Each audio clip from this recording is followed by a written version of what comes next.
La formule trigonométrique nous sert à calculer l'aire d'un triangle. Donc, on sait que l'aire d'un triangle, c'est base fois hauteur divisé par 2. Mais pour pouvoir utiliser cette formule, il nous faut connaître la base et la hauteur, c'est-à-dire deux côtés qui sont perpendiculaires. Fait que si j'ajoute un segment qui part de l'angle C, qui arrive à un angle de 90 degrés sur le côté AB, j'aurai une hauteur et j'aurai aussi, si j'avais la mesure de AB, j'aurais la possibilité de calculer l'aire de mon triangle. Si je n'ai pas cette information, il y a deux choses qui peuvent arriver.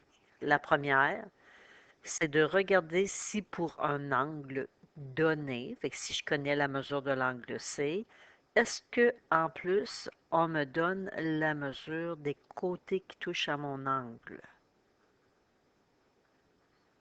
Donc, est-ce que j'ai un angle compris entre deux côtés?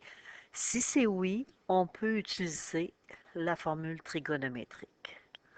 Donc, pour calculer l'aire, ça ressemble à base fois hauteur divisé par 2. Les formules ont été obtenues à partir du fait qu'on a ajouté une hauteur dans le triangle rectangle et on a fait un système d'équations avec ça. Donc, si je connaissais la mesure de l'angle C, je dois connaître les deux côtés qui touchent à mon angle C. Donc, pour trouver l'aire, je ferais A fois B fois le sinus C divisé par 2. Si je connaissais la mesure de l'angle B, il faudrait que je connaisse les deux côtés qui touchent à mon angle B. Dans ce cas-là, je ferais A fois C fois sinus B divisé par 2. Et si je connais la mesure de mon angle A, il faut absolument que je connaisse les mesures des côtés B et C. Dans ce cas-là, je ferais B fois C fois le sinus A divisé par 2.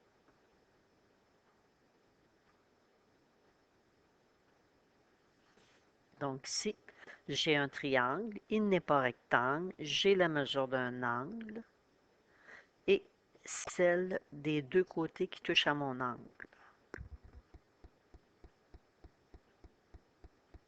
Moi, je vais l'appeler C. En face de C, c'est toujours le petit c.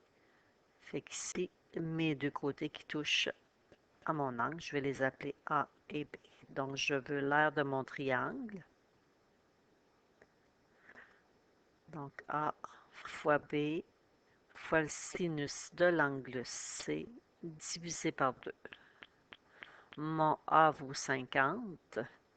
Mon B vaut 35.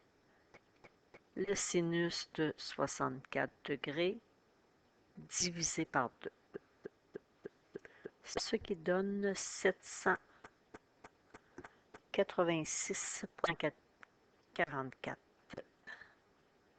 mètres carrés.